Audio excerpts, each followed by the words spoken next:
We'd like to welcome each and every individual to Voices of Integrity for Outliers. And today's going to be how shall I say it?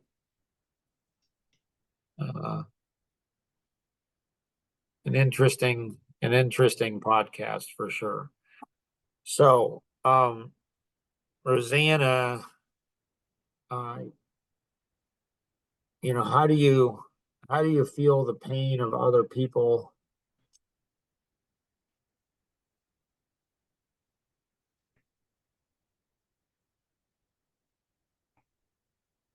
So, how do I feel the pain of a woman's miscarriage?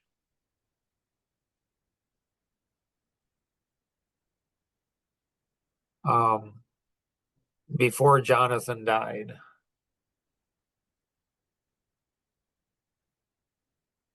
So I put myself in a state of a woman and I say, this is a part of her body. Like, this is a part of her body.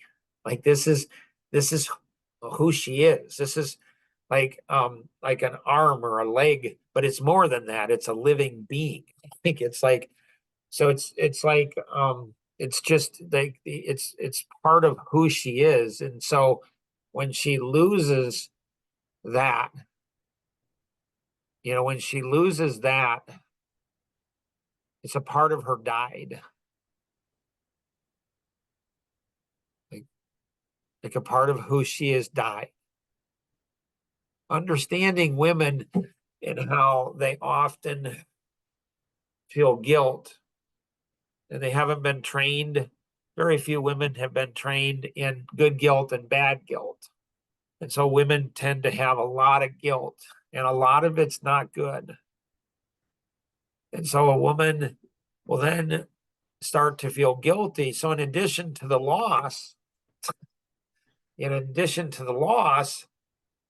of a part of who she is, then she's got guilt that she did something wrong.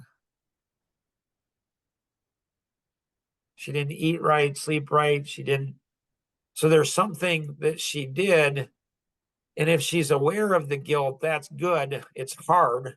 It's harder emotionally to be aware of the guilt. But if she's not even aware of the guilt, which I haven't done a survey, I wouldn't be surprised if 99% of the women who have miscarriages have guilt and they're aware of it. I don't know.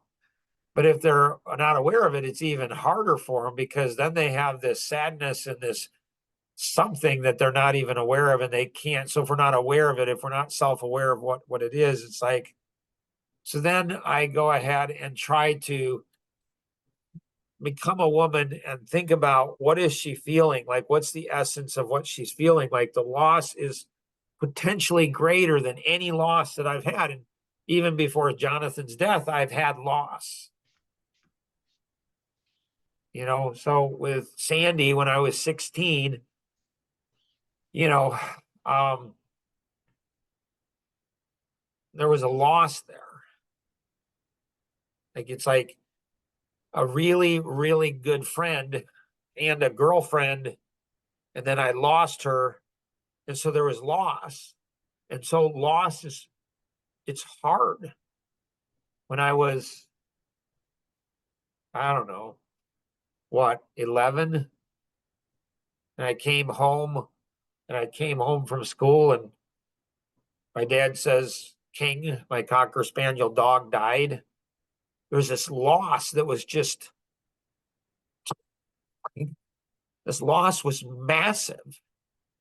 And, I was in 5th grade, so whatever age that is.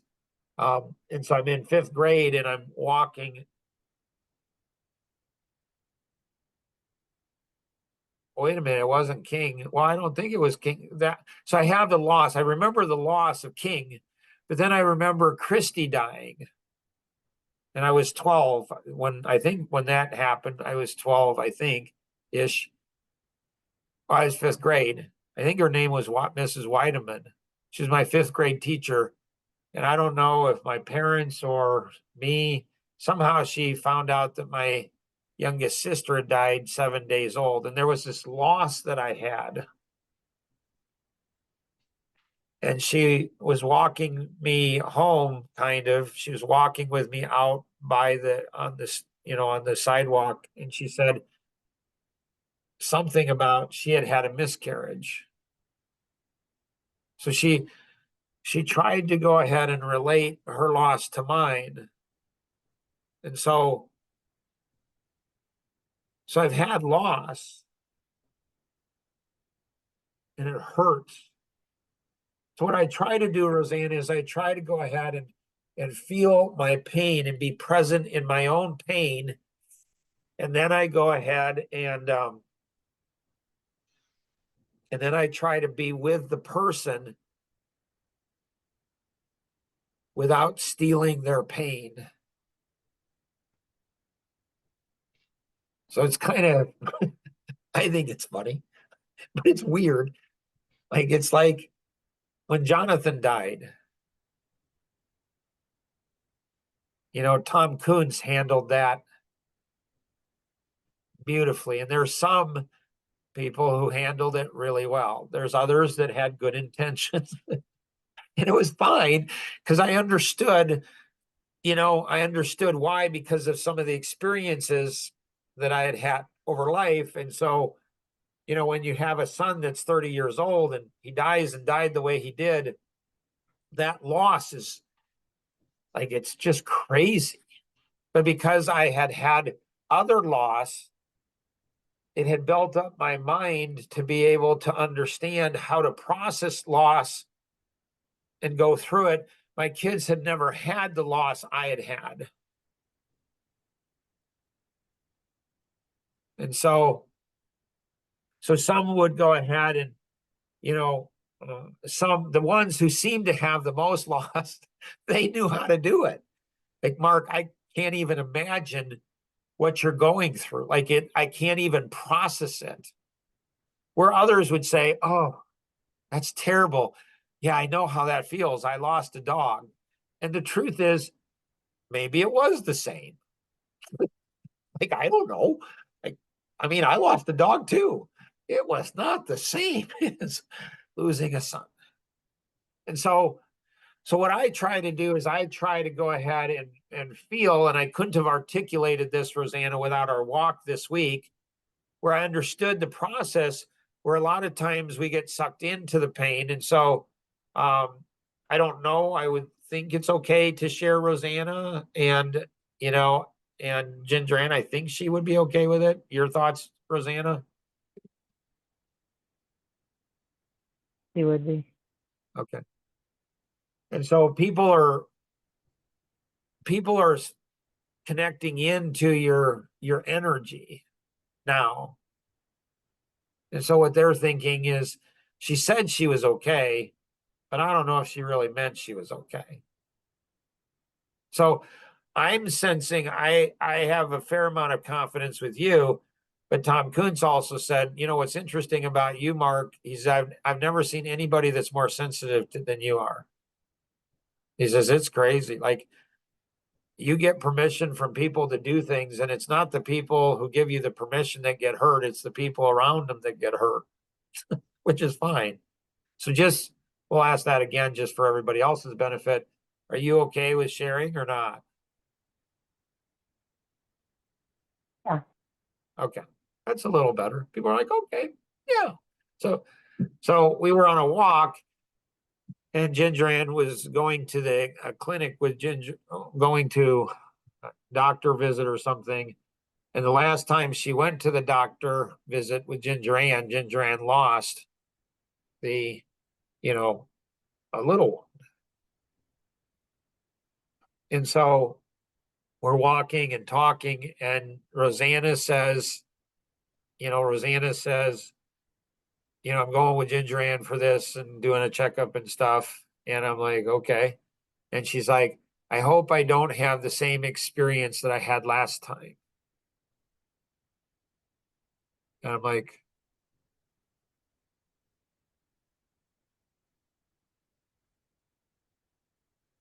so I'm studying Elaine's husband, Ira. I think he's helping me.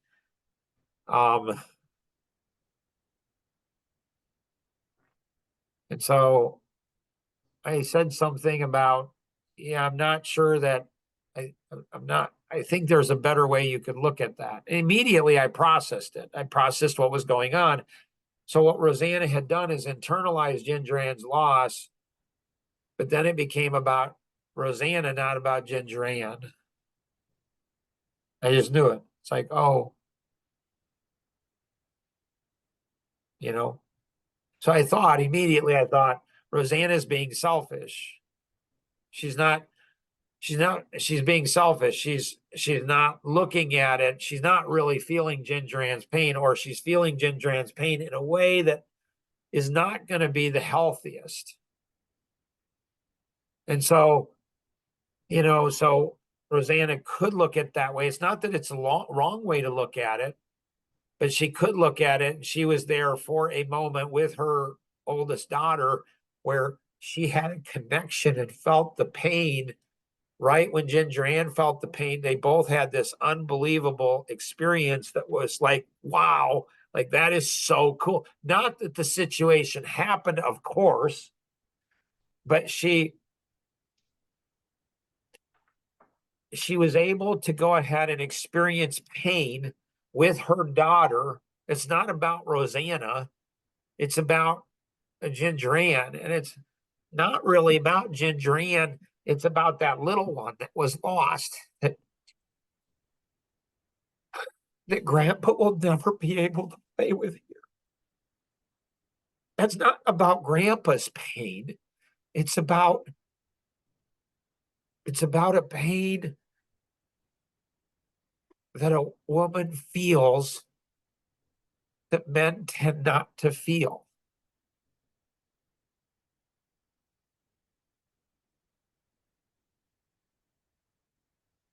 And and so it's like an understanding. I wonder if the only way to feel somebody else's pain, Rosanna, is to be able to understand your own pain and to process that pain, well.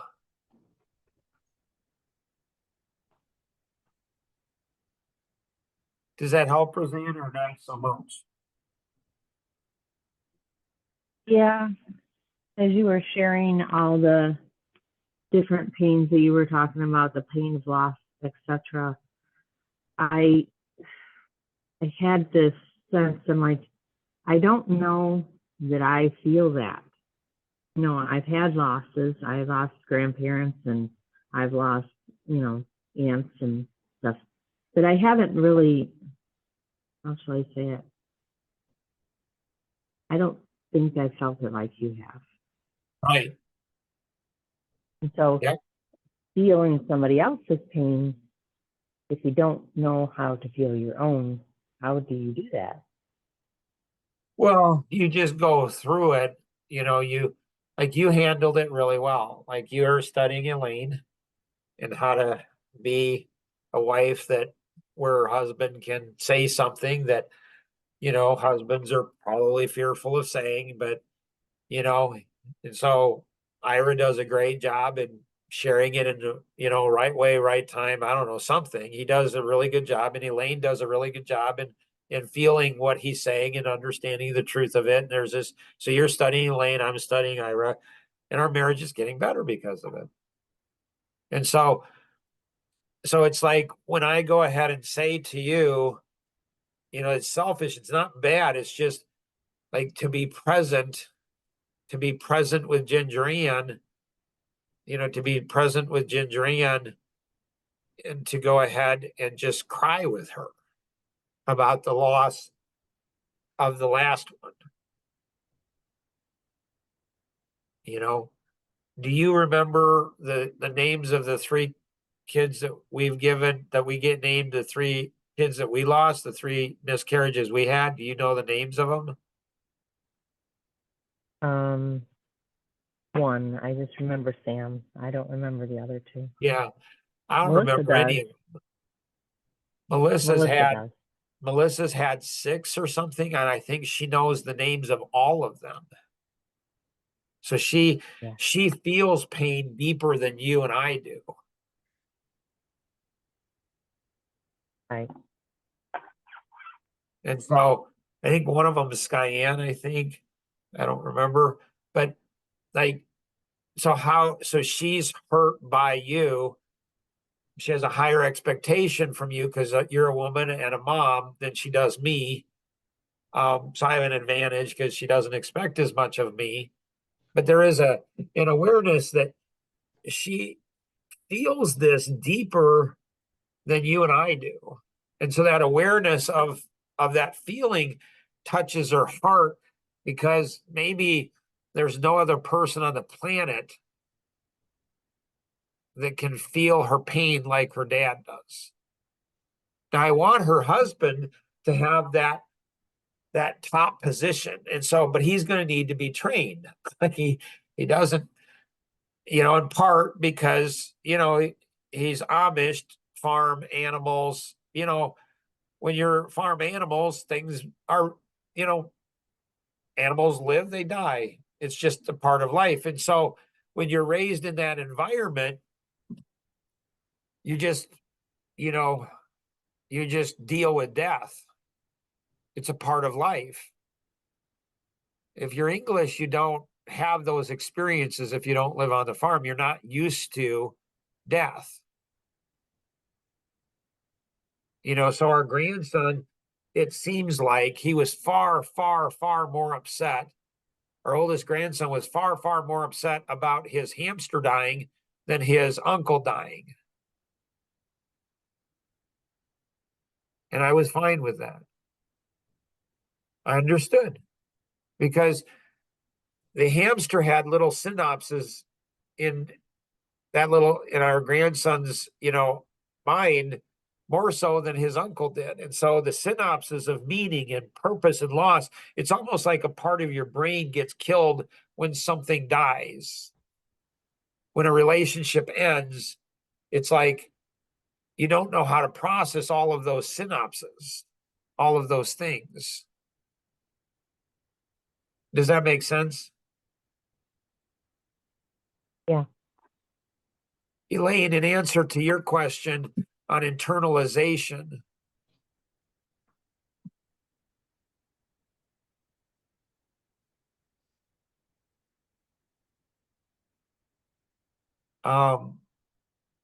when you get to internalize one thing, you get better at another. It's like we're teaching people to be consistent. Do a consistent daily report. Just do it. You get better at consistency and doing a daily report. Just do it. Just do day. When you get consistent at one thing, you get to have the ability to do multiple things. So you get the ability to do multiple things. You get the ability to be consistent in this area, then this area, then this area, this area. And so we get consistent in doing things we don't like to do but need to be done. And so we build synapses, connections in our brain that helps us to get stronger to this. And so, I was a pretty sensitive young guy, little boy. Like when my sister Christy died, when she was, I think, 7 days old, I fainted at the hospital. I didn't like hospital smells, still don't to this day.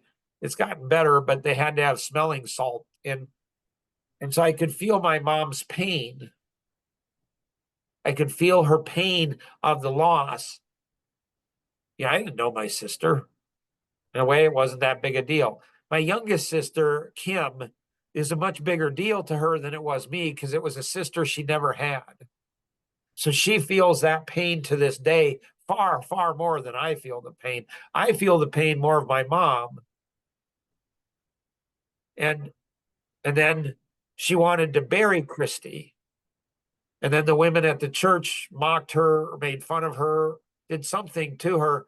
And I thought, what's that like to feel like you're, and now I have a but even then, even as a boy, I understood it. And as a young man, when I found out that the women in the church did this, and I'm like, who would do something like, what's wrong with, and that hurt her very deeply. Very, very deeply. But I don't think anybody really cared. I don't think anybody got my mom like I got her. Like there was something about her, and that created a connection to my mom and I. And so So I think you can teach empathy. So how do you internalize things? Like you go ahead and give this recording to husbands, sons, fathers, grandfather, give it to men and say, here's a guy, a man. This guy's a man. Listen to how much he cares and he understands his daughter, his wife, women. Like he understands women in a way women don't even understand women. Like it's true. Like he understands the science of what's going on, and he's willing to go into that very lonely, dark place, that place of hurt, and he can cry with them in its genuine tears. He can feel their loss, but it's not overcoming. There's some people often like they'd come up and they'd try to steal your pain. Like it's like, really? Like, okay, whatever, I guess you need it more than I do. And so it's to be present with somebody and to be crying with them, to feel their pain, to hug them, to feel the energy so they're not alone. So a sense of loss is very much alone. You're alone. So I think internalization, Elaine, is you find podcasts that have internalization and you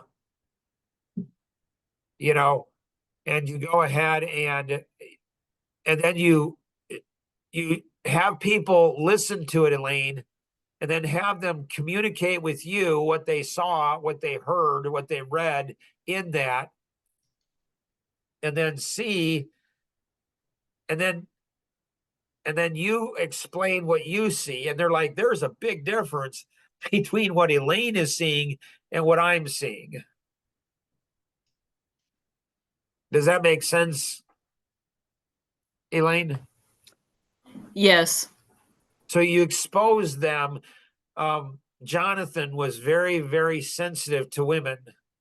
I think it's because he was there when his youngest brother was born. He was in the room. He didn't see everything. He was up at the top watching his mom's, face, and he was there with me. So he didn't see the details of it, but he saw what she went through. And his next birthday, he said, "Dad, I'm giving mom a birthday present."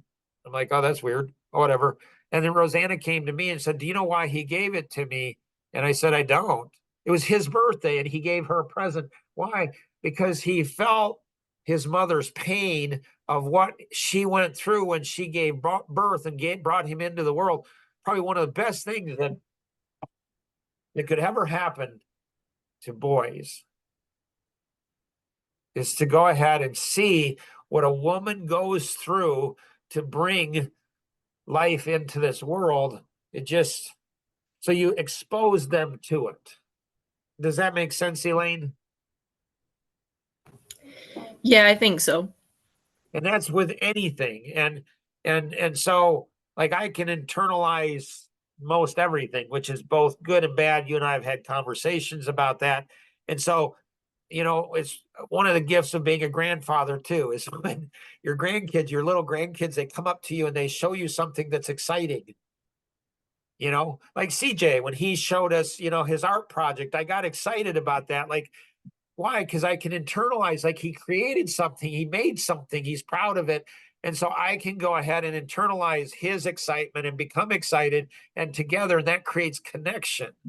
And it's really cool. There's a high probability I'll never forget that. I'll never forget that moment. And it was just a random moment. Kenny, for you, obviously I can't connect any dots, this year. So I'll just paint a picture. Everything that you've seen and heard about the Cove, what you've been through, like if you can internalize, like if you had continued to go down the path that you were on, and how different your life would be. And if you can tell that story and be vulnerable and say, I don't know, you got to consider, you got to consider your parents, you got to consider girlfriend, you got to consider future wife, you got to consider future children. on how much you're going to tell of the story and what you're going to tell of the story, you know, and how you're going to tell that story. But you tell that story about the cove for you, Kenny, and and so what you're doing is painting a picture of yourself and saying, I have a heart to go ahead and prevent kids from going down the path that I went down. I was one of the fortunate ones where I went ahead and survived it. I survived it. I made it through. Part of who I am today is because of that. But I might not. If other kids go down the path that you went down, they didn't make it. They didn't make it. They literally died, or their lives are messed up forever. And so being able to tell your story in such a way, and a lot of it, Kenny, is you just practice. You just tell it. Like at the coffee connection today, you tell your story. Say, this is what I'm thinking about telling my story. You tell your story over and over, and you pay attention what people are doing, and you'll see people resonate. They'll be like, whoop, like their heartbeat will go, whoop, like wow, like holy wow, really? I didn't know about you. And so, and then you start looking at how do you tell other people's stories. Does that help, Kenny? That helps, yeah. Okay. And then Adam, for you, I apologize. What was yours, Adam? It was about getting success in little pieces. Oh, yeah. That's a great one. So a lot of times we see success, but we don't know we see success. We give up too quickly. There's a great video out there on 3 Feet from Gold. We give up too quickly. We give up too quickly in business. We give up too quickly in relationships. We give up too quickly in our marriages. We give up too quickly with our children. We give up too quickly with learning something. We're often going for the easy things, and we're seeing success and we don't know we're seeing success. And so if you can get somebody who's gone on that path that can encourage you, that can see the little successes, or you see your own successes, just because it doesn't seem like you're going forward doesn't mean you're not going forward. It just does. It's the flywheel effect in the book Good to Great, where they talk about the flywheel goes so slow, like it's so slow. Roseanne and I were talking about that when I was younger, and I heard about Kentucky Fried, Colonel Sanders, and how he was in his, I don't know, 70s, 80s before he saw success. He went 30, 40, 50, 60, 70 years. Ray Kroc, the one who brought, McDonald's to life, he was in his 50s. So a lot of it's stamina, and it's going through that. That's a great question. Bring that up again. Again, this is the voices of integrity for outliers. And as you can tell, it's a lot. There's a lot. This could be also, voices of integrity for mental health and healing, right? There's a lot of stuff in there. If you have any questions, make sure you pass this along to 2 other people, for sure. If you have any questions, connect with the individual who invited you to participate in today's session, or you can call toll free 888-230-2300, outside the US 630-393-9909. And always remember, we can accomplish so much more together than we ever could on our own. Have an amazing day. Bye-bye.